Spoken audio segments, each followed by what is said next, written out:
L'objectif aujourd'hui, c'est de renouveler la filière, donc c'est aussi d'illustrer des parcours d'installation qui ont été cohérents et suivis. L'objectif là aussi, et ce qui est intéressant, c'est qu'on a eu la création d'un site.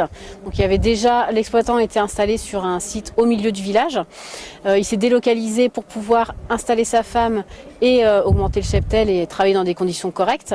Donc il y a eu un accompagnement aussi sur le bâtiment, sa construction, sa conception. Des fois un mot, deux mots, ça suffit pour faire avancer beaucoup de choses dans une exploitation. Moi je sais que j'ai appris beaucoup de choses en visitant les exploitations. C'est pas, voilà, en un mot, deux mots, discuter avec quelqu'un, voilà, c'est comme ça qu'on apprend, qu'on évolue sur son exploitation. L'objectif du dispositif Pâtus-Chèvre, c'est de tenter d'améliorer l'autonomie alimentaire des systèmes d'élevage caprin en utilisant plus d'herbes dans les rations.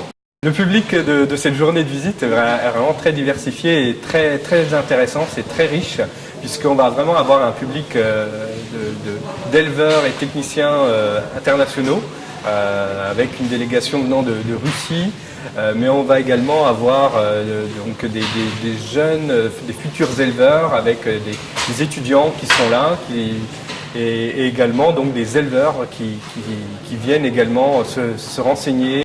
Notre famille, c'est une famille francophone. 5 générations de notre famille parlent français et donc on est très attaché à toutes les traditions françaises. Donc j'ai suivi les différents événements qui existent en France autour de fromage et alors j'ai connu qu'il y a à Niort, il y a une exposition, une grande foire et donc on est venu pour participer dans le concours.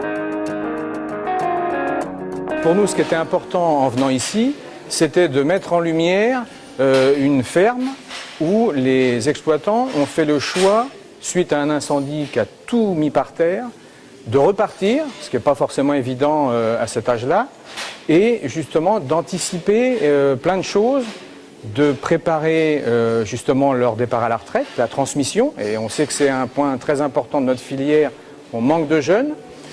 De se dire aussi, voilà, on a la cinquantaine maintenant, le travail commence à devenir un peu pénible si on fait tout à la main. Donc ils ont choisi d'investir dans un système qui distribue les concentrés.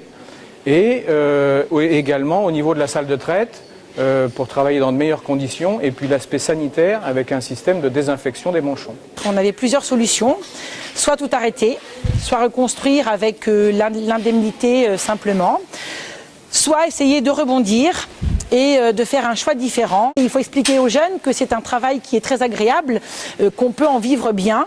Il faut simplement s'en donner les moyens, il faut être motivé. Et aujourd'hui, oui, c'est bien d'être éleveur de chèvres.